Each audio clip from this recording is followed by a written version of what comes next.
오늘 느헤미야서의 역사적인 배경은 이스라엘 백성들이 바벨론 포로로 잡혀간 이후로 140년의 세월이 지난 어느 날입니다. 이스라엘 백성들은 애굽에서 노예 생활 400년, 그리고 가나안 땅 들어가기 전 광야에서 40년, 거기서 훈련을 받아서 이스라엘 백성들이 가나안 땅에 들어가게 된 것은 하나님의 말씀대로 살아가라고 가나안 땅에 들어가게 하셨습니다. 그런데 철저하게 이스라엘 백성들이 우상을 따라 삽니다. 그럼에도 불구하고 하나님은 이스라엘 백성들을 사랑하셔서 그들이 어떻게든 회개하고 돌아올 수 있도록 기회를 주기 위해서 바벨론의 포로의 삶으로 70년을 허락하십니다. 그래서 하나님의 은혜가 있는 예루살렘으로 기억하고 영적으로 다시 회복하라는 하나님의 뜻이 그 속에 있습니다. 하지만 하나님은 포로로 잡혀가시기 전에, 망하기 전에 이사야, 예레미야, 에스겔 이런 걸쭉한 선지자들을 통해서 지금이라도 회개하면 내가 너희들을 회복하겠다, 그 메시지를 계속해서 줍니다. 근데 이스라엘 백성들은 그 하나님의 말씀이 귀에도 들려오지 않았고 가슴에도 다가오지 않았습니다. 결국 그들은 이스라엘의 바벨론의 포로로 잡혀갑니다. 저는 오늘 이 외치는 설교가 여러분의 귀뿐만 아니라 여러분의 가슴에도 들려오기를 주님의 이름으로 축원합니다. 이제 이스라엘의 중심인 그 영적 중심지인 예루살렘 성전은 다 불타고 포로 생활은 끝나지 않을 것처럼 고통스러운데 하나님은 70년을 약속하시고 그 디데이가 되었습니다. 70년 동안 바벨론은 망하고 하나님은 페르시아를 통해서 그들이 다시 돌아오도록 고레스 왕을 통해서 칙령을 선포해서 자유를 줍니다. 스룹바벨과 에스라가 1차, 2차를 통해서 포로된 백성들이 귀환을 하는데 거기서 새로운 회복의 역사가 일어납니다. 그런데 1차, 2차 포로 귀환을 했는데 그 후로 다시 70년이 지나도록 이스라엘로 돌아가지 않은 사람들이 있습니다. 그 중에는 누가 있냐면 느헤미야가 있고 또 우리 다음 주에 생각하는 에스더의 에스더 모르드게 같은 사람이 있습니다. 그들이 돌아갈 수 없었던 이유 중에 하나가 뭐냐면 그들은 포로지에서 포기하지 않고 열심히 착실하게 살아서 나름대로의 기득권을 가지고 있었기 때문입니다. 느헤미야는 왕궁의 관원이었고 또 모르드게도 왕궁 문을 지키는 관리였습니다. 그러니까 조카 에스더를 공주로 이렇게 섭외되도록 할 수 있었던 거죠. 비록 포로의 신분이지만 그 땅에서 잘 정착해서 고급된 신분의 자리에까지 올라갔기 때문에 고향으로 돌아가는 게 너무 쉽지 않은 얘기입니다. 우리가 이 이민 땅에 와서 처음에는 미국이 잘 적응이 안 되죠. 그래서 한 5년은 지나야 미국을 좀 안다 이렇게 얘기를 하는데 그 미국이 이해가 되고 이곳에 정착하게 되면 오히려 한 번씩 한국에 여행을 나가면 오히려 한국이 잘 이해가 안 될 때가 많습니다. 그래 한국 관광을 가도 미국 관광팀하고 한국 관광팀이 틀려요. 한국 관광팀은 버스를 타면 그 순간부터 계속 열심히 먹고 흔들고. 근데 미국에서 온 사람들은 조용해요. 가이드가 가자면 조용히 따라갔다가 차도 조용히 타고 그냥 갑니다. 내가 어느새 나도 모르게 미국 문화에 익숙해진 거예요. 그런데 그런 문화와 교양의 자리를 다 떠나서 내 고향, 그 폐허가 된 고향에 가서 다 잃어버린 기초와 문화를 다시 회복한다는 게 얼마나 어려운 얘기입니까? 이게 쉬운 얘기가 아닙니다.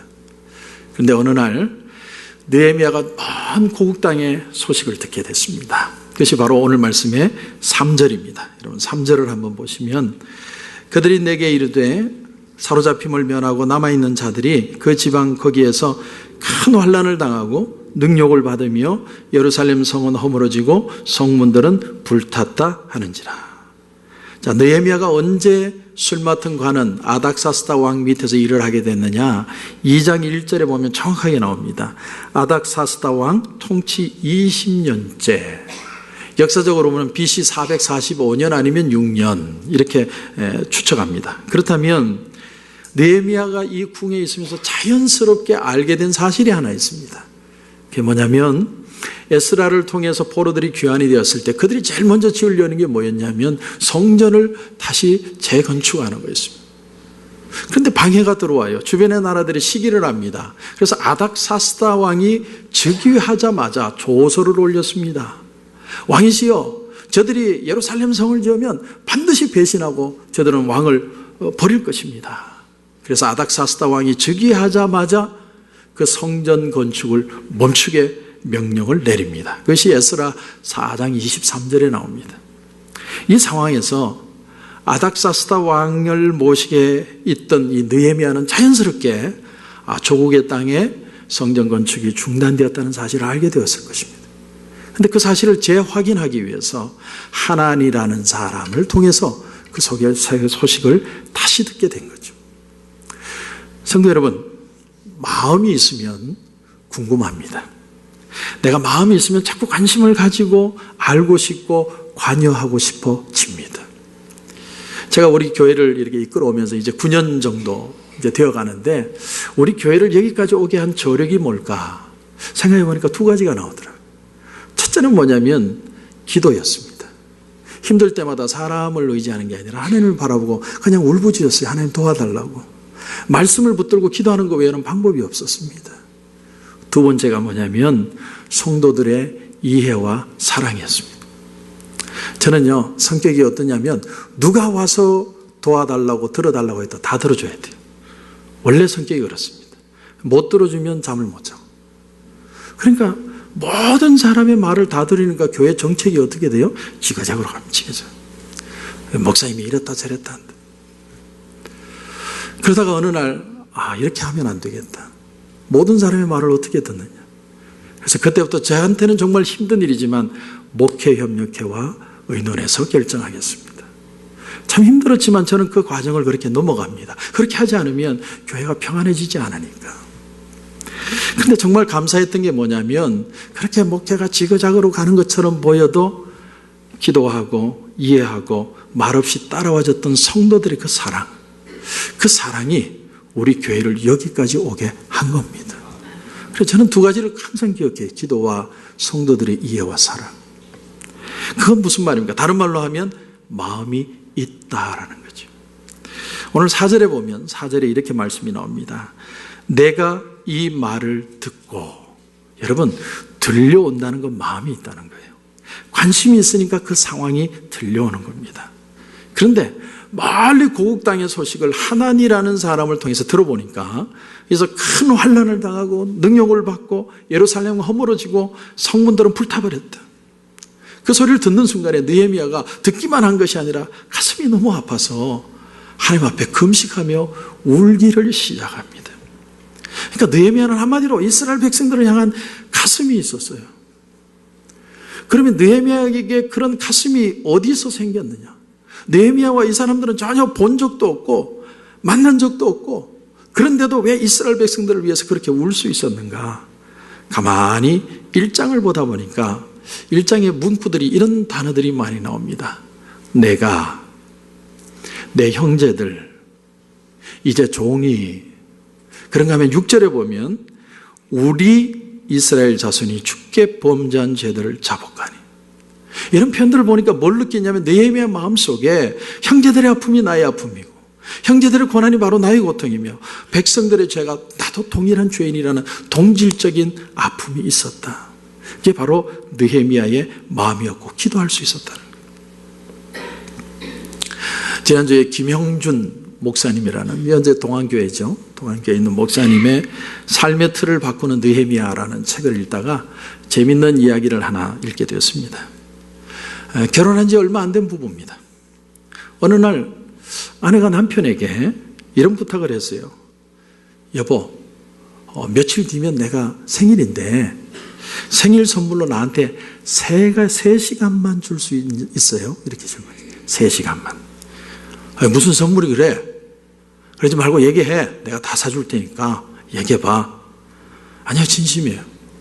딱 나한테 3시간만 주세요. 3시간. 남편은 아내가 도대체 왜 그러는지는 알 수는 없지만 마지못해 승낙을 합니다. 알았다고. 이제 이후가 아내의 생일이 됐습니다.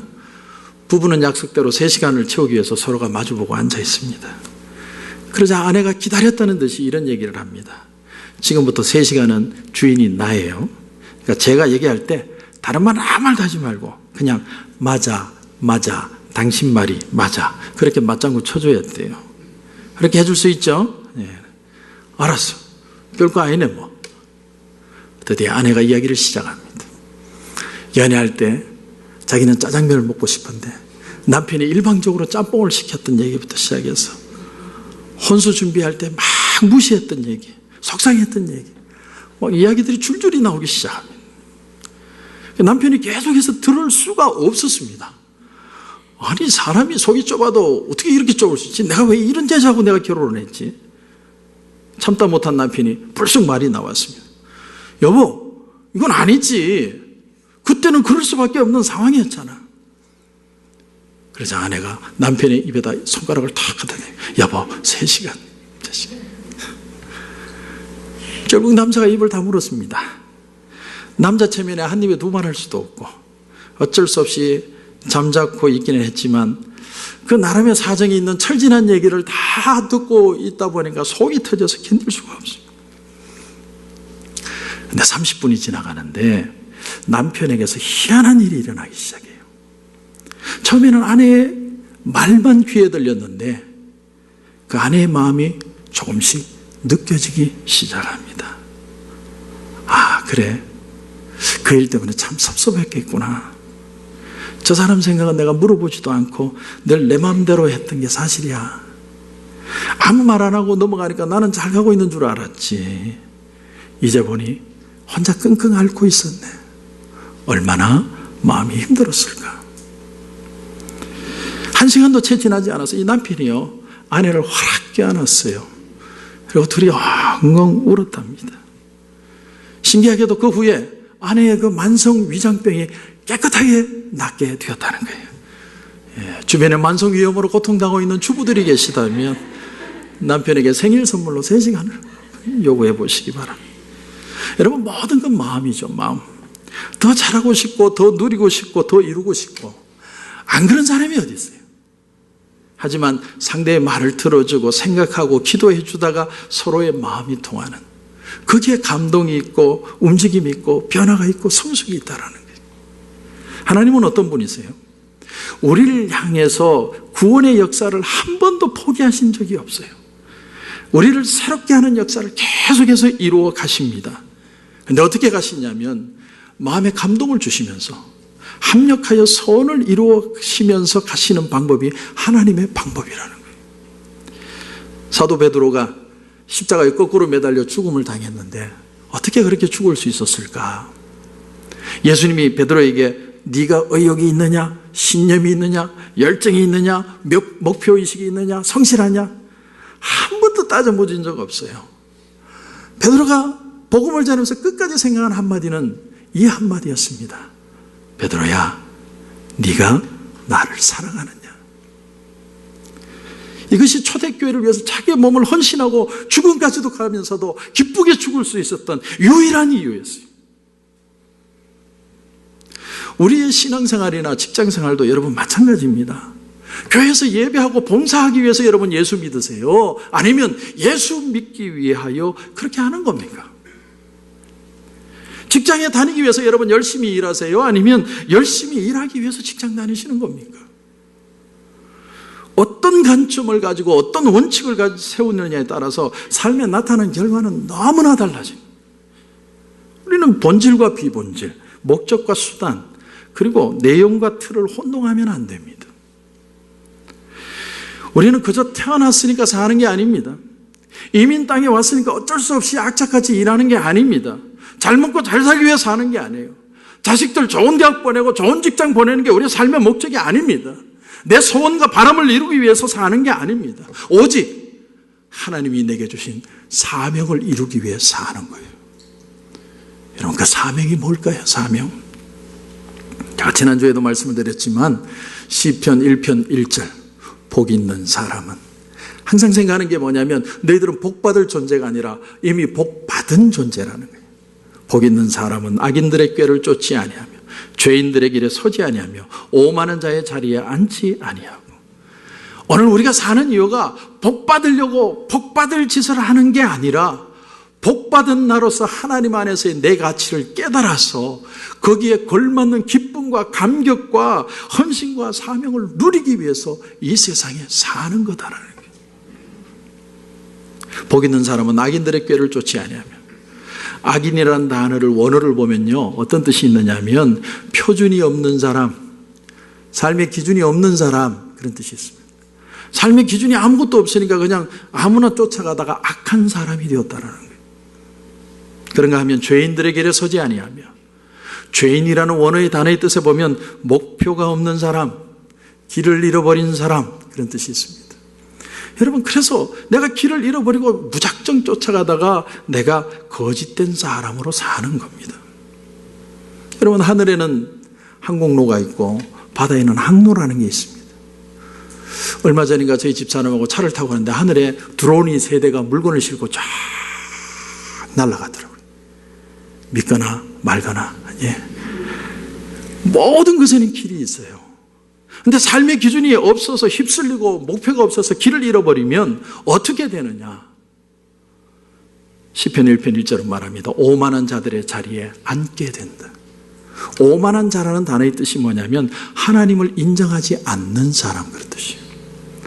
여러분, 표준 없이 길을 잃고 목표 없이 아무렇게나 살면 결국은 내가 내 인생의 주인이 되어서 하나님을 부정하는 자리에 이르게 된다는 거예요. 그러므로 그런 삶을 살지 않기 위해서 어떻게 해야 되느냐? 시편 1편 2절은 말합니다. 오직 여호와의 율법을 즐거워하여 그의 율법을 주야로 묵상하는도다. 첫째가 하나님의 말씀을 읽고, 두 번째는 그 말씀을 즐거워하고, 세 번째는 그 말씀을 묵상하는 거예요. 한마디로 표현하면 말씀이 내 마음에 있게 하라는 거예요. 말씀이 내 마음에. 이게 하나님을 향한 사랑이고 하나님의 그 사랑이 말씀을 통해서 내게 전해지는 방법이고, 이 삶이 나를 움직이고 변화시켜서 성숙하고 축복된 인생이 되도록 만들어 주신다는 거예요. 그렇게 살고 섬길 수 있을 때 그것이 사명이다. 오늘 느헤미야는 멀리 고국 땅의 소식을 들었습니다. 듣고 나서 너무너무 마음이 아파서 하나님 앞에 금식하면서 기도합니다. 내가 몸은 비록 이국 땅에 있지만 내 마음은 그 백성들하고 같이 있어요. 동일하게 그 마음이 느껴집니다. 견딜 수가 없어요. 이런 말을 영어로 empathy라고 합니다. 공감이라고 하죠. 공감이라는 단어에는 두 단어가 있습니다. sympathy가 있고 empathy가 있습니다. 근데 sympathy라는 단어의 뜻은 뭐냐면 상대방의 아픔이 이해되어지는 겁니다.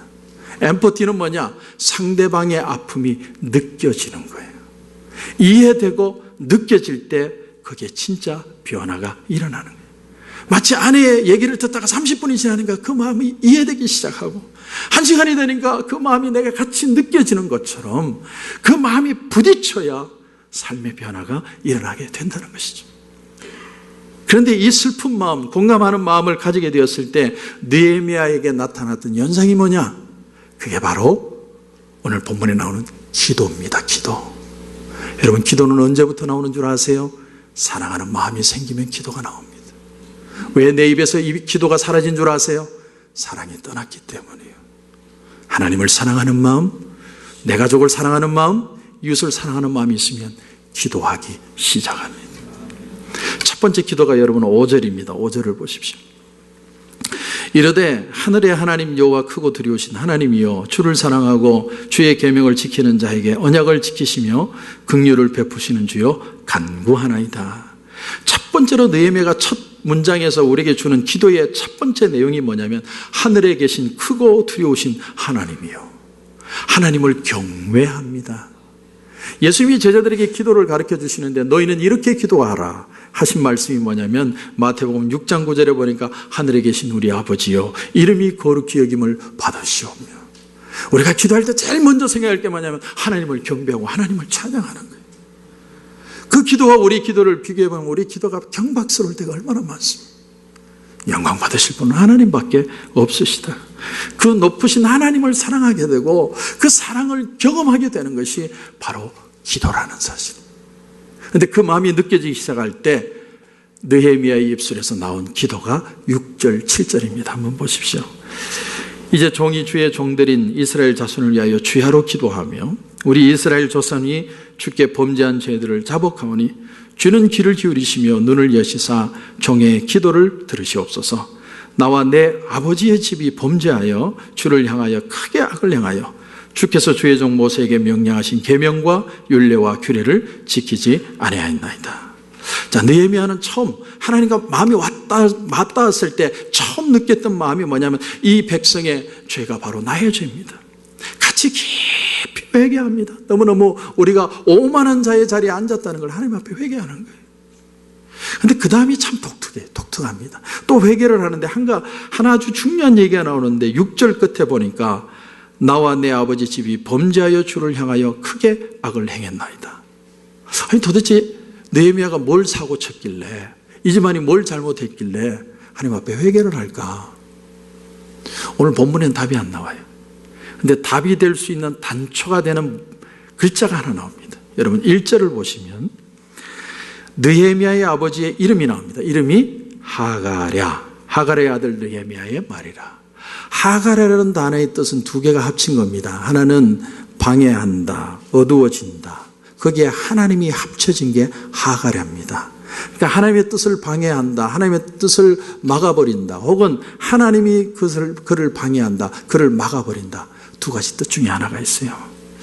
그렇다면 이런 생각을 해볼 수 있습니다. 느헤미야의 아버지 하갈이가 느헤미야의 인생에 무언가를 방해해서 어둡게 해서 막은 것이 있다라는 거예요. 근데 놀라운 사실은 반면에 그 느헤미야라는 이름의 뜻이 뭐냐면 여호와께서 위로하신다, 이런 뜻이에요. 참 아이러니하죠. 하나님의 뜻을 방해하는데 느헤미야는 점점 더 마음의 위로를 받았다라는 거예요. 그럼 뭐가 방해고 뭐가 더 위로가 됐을까? 제가 이런 예를 한번 들어보죠.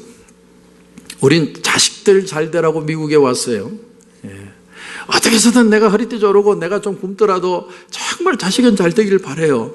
그래서 얼마나 투자합니까? 영어도 잘하고 뭐 한국말은 일부러 안 시키기도 해요. 왜? 한국말 하면 영어 발음 베일까 봐. 그런데 그렇게 애를 쓰고 수고를 하는데 어느 순간부터인가 오히려 하나님의 은혜가 그 아이들에게서 떠나는 것을 볼 때가 있어요.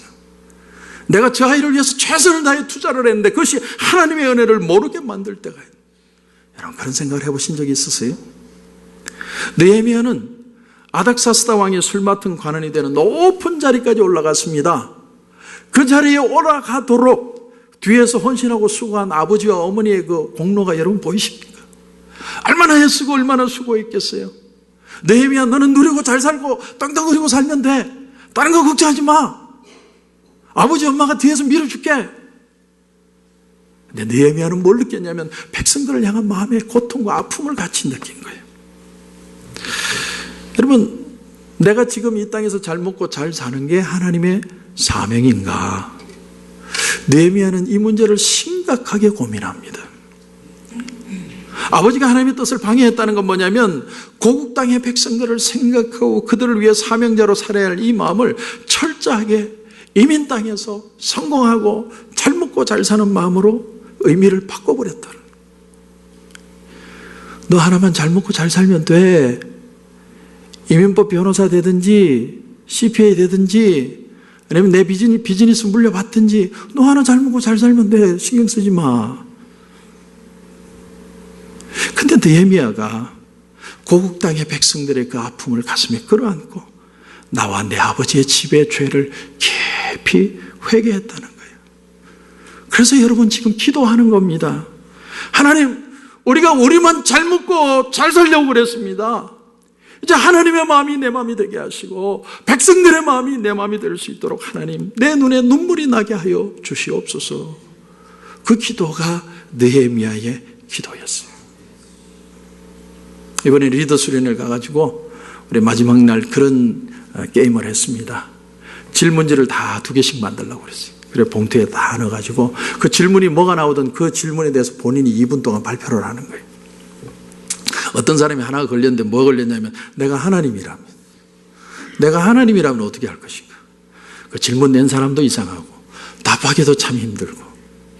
근데 그분의 답이 뭐냐면 참 하나님의 사랑을 나눠주고 살고 싶다. 특별히 아픔을 당하는 사람들의 마음을 위로해주고 싶다. 누굴 그렇게 위로하고 싶으세요? 물었더니 한국 백성을 위로하고 싶다. 특별히 북한 땅의 우리 동포들을 위로해주고 싶다. 마음에 참 그런 숙연함이 느껴진 그런 답을 하신 분이 있습니다. 여러분 나중에 보면 느헤미야가 고국 땅으로 돌아가요. 52일 동안 성벽을 완성해 내고야 맙니다. 여러분, 우리가 다 고국 땅으로 돌아가자 그런 말 하는 게 아니에요. 하나님이 내게 주신 사명을 다시 회복해야 합니다. 나중에 고향 땅으로 돌아가서 이 50일 만에 성벽을 완성하고, 그리고 에스라가 주의 말씀을 전했더니 백성들이 모두가 회개하는 부흥의 역사가 일어납니다. 하나님이 느헤미야 한 사람을 통해서 고국 땅의 성벽을 재건하는 아키텍트로 느헤미야를 준비하셨다면, 이스라엘 백성들의 마음에 무너진 벽을 새로 세우는 스피리추얼 아키텍트로 에스라를 세워주신 거예요. 두 사람을 통해서 회복의 역사가 일어납니다. 쭉 넘어가서 8장에 가면요, 하나님의 말씀을 에스라가 낭독을 하는데 오전부터 정오까지, 시간으로 따지면 6시간입니다. 6시간 동안 모든 사람들이 서서 아무도 움직이지 않고 하나님의 말씀의 낭독을 듣습니다. 근데 다 눈물을 흘려요. 눈물을. 하나님의 살아있는 말씀이 들려오니까, 그 말씀이 내 마음의 벽을 부딪히고 부셔버리니까 견고한 성 같은 아직과 고집과 편견과 욕심의 벽들이 다 무너져서 눈에서 눈물이 나는 거예요. 그리고 말씀을 들은 사람들이 8장에 넘어가 보면 12장에 모두가 크게 기뻐했더라. 너무너무 기쁨이 넘치는 거예요. 눈물이 왔는데 왜 기뻐요? 말씀이 들려오니까 기쁜 거예요. 그리고 그 다음 날이 됐는데 모든 리더들이 에스라에게 몰려옵니다. 우리에게 말씀을 더 주세요. 더 읽어주세요. 그 말씀을 읽다가 뭐를 하나 깨닫게 돼요. 여호수아 이래로 1000년 동안 그들이 지키지 않았던 하나의 절기가 있다는 걸 알게 됩니다. 그게 바로 초막절입니다. 그래서 초막절을 회복하고 우리가 지키자. 말씀이 들려왔는데 즉시 순종을 했고 모든 백성들이 초막절을 지킵니다. 초막절이 뭐냐? 나뭇가지나 청 같은 걸 얼기설기 엮어서 광야에서 7일 동안 지내는 거예요. 우리가 광야에서 40년 동안 지냈던 그 마음을 가지고 하나님 앞에 가장 단순한 음식만 가지고 7일 동안 하나님이 우리에게 주신 그 은혜를 다시 한번 기억하는 시간을 가지자. 이게 바로 초막절이었습니다. 어린아이처럼 하나님만 의지하던 그 시절의 겸손과 가난한 마음을 하나님 회복시켜 주시옵소서. 근데 그 초막절을 지키고 났는데 8장 17절에 보면 이런 말씀이 나옵니다. 사로잡혔다가 돌아온 회중이 다 초막을 짓고 그 안에서 거하니 눈의 아들 여호수아 때로부터 그날까지 이스라엘 자손이 이같이 행한 일이 없었으므로 이에 크게 기뻐하며. 여러분, 말씀을 그대로 듣고 행하는 데 힘이 있는 줄 여러분 믿으시기 바랍니다. 말씀을 들으면요, 말씀이 들려면 내 가슴이 뜨거워지기 시작해요. 눈물이 납니다. 근데 그 말씀을 순종하면 그 눈물이 기쁨으로 변하기 시작하는 거예요. 그 기쁨으로 세상을 이겨나가며 살아가는 게 사명의 삶이라는 거예요. 오늘 이 시대에 너무나도 많은 영적인 바이러스들이 우리 속에 들어와 있어요. 세상 사람들처럼 생각하고 세상 사람들처럼 성공하려다가 원망하고 절망하고 좌절하고 벽에 부딪혀서 낙심하고 내가 이 세상을 살아야 되는 이유가 뭐냐? 너무나 많은 세상적인 것들에 우리가 닮아버렸습니다. 이것을 우리가 이겨내는 유일한 방법은 말씀의 백신을 다시 맞는 방법밖에 없어요.